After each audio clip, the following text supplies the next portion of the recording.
propam untuk menjenguk kamu di sini untuk melihat gimana sudah kondisimu selama terpapar COVID ini.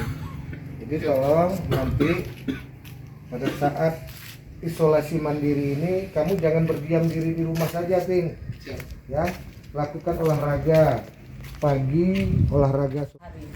Ini 5 hari aja. Lebih dari itu konsumsi vitamin aja. Dan kalau ada keluhan, ini kan ke saya lapor.